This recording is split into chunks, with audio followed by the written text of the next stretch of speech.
ঘটনাটো হ'ল আমাৰ কোকৰাঝাৰ ডিষ্ট্ৰিক্টৰ পৰা ডিষ্ট্ৰিক্ট অফিচাৰ আহিছিলে, ঠিক আছে, গছেগাঁও আহিছিলে আমাৰ চাব ডিভিজনত। তাৰপিছত সিহঁতে চেকিং কৰি পেলাই আমাৰ টোটো ড্ৰাইভাৰক ধৰিলে। তাৰপিছত 10,000 টকা ফাইন ধৰিলে, জৰিমনা দিবৰ কাৰণে খুজিলে। তাৰপিছত গতিকে সি দিব নোৱাৰে, গৰীব মানুহ দুখীয়া মানুহ, আজি 200 টকা আজি আমি হাজিৰা কৰি খাওঁ, ঠিক আছে। গোটেই ৰাতিপুৱাৰ পৰা আবেলিলৈকে আমি 300 টকা কামাই কৰোঁ, ঠিক আছে। গোটেই দিনে আমি ৰিক্সা চলাই পেলাই আমি মাত্ৰ 300 টকা কামাই কৰোঁ। তাৰপিছত আজি দ্বিতীয় অফিচাৰ আহি পেলাই আমাৰ গাড়ীখন ধৰি পেলাই, ঠিক আছে। তাৰপিছত ফাইন কাটিলে 10,000 টকা।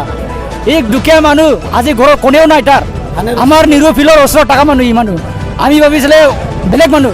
তাৰপিছত আহি চালোঁ আমাৰ ওচৰতে নিৰুফিলৰ ওচৰতে মানুহ মৰিলে। আজি কিয় মৰিলে?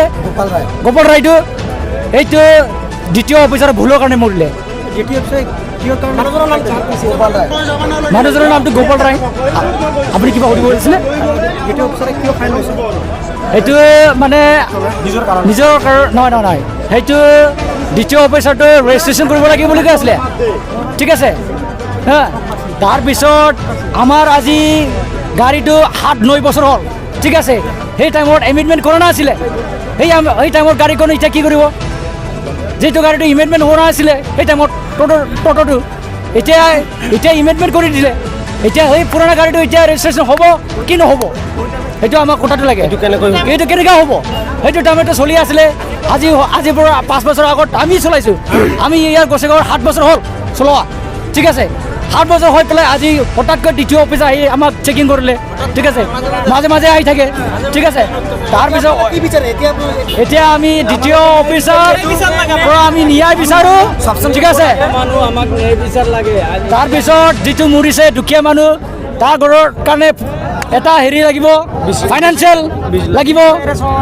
তাৰপিছত দ্বিতীয় অফিচাৰ নামত যিটো দ্বিতীয় অফিচাৰ আহি আজি আমাক গছেগাঁও চাব ডিভিজন আহি পেলাই ধৰিলে, তাৰ নামত FIR কেছ হ'ব লাগে, আঠামটো মাৰ্ডাৰ কেছ হ'ব লাগে। তাৰপিছত যিটো মৰিলে তাৰ ফেমিলিৰ কাৰণে, ভিক্টিমৰ কাৰণে এটা ফাইনেন্সিয়েল এড দিব লাগিব, 10 লাখ টকা দিব লাগিব। 10 লাখ টাকা নহ'ব, 10 লাখ টাকা সংসাৰ চলিব নেকি? নহয়, তাৰ বেছি লাগিব। তাৰপিছত চব হেৰি ফেমিলি মেইনটেনেঞ্চ যিমানখিনি আছে তাত আমাৰ BTC গভৰ্ণমেণ্ট, তাৰপিছত আসাম চৰকাৰক মই অনুগ্ৰহ কৰিছোঁ যাতে হেল্প কৰি পেলাই কাইণ্ডলি চাব লাগে সিহঁতৰ ফেমিলি, দুখীয়া ফেমিলি হওক। কিয় তাৰ ঘৰৰ আজি মতা মানুহ কোনেও নাই। এই মতা মানুহ যদি ফেমিলিটো চলাই আছিলে, অকলে আছিলে, আজি সি মৰি গ'ল, আজি কোনেও নাই।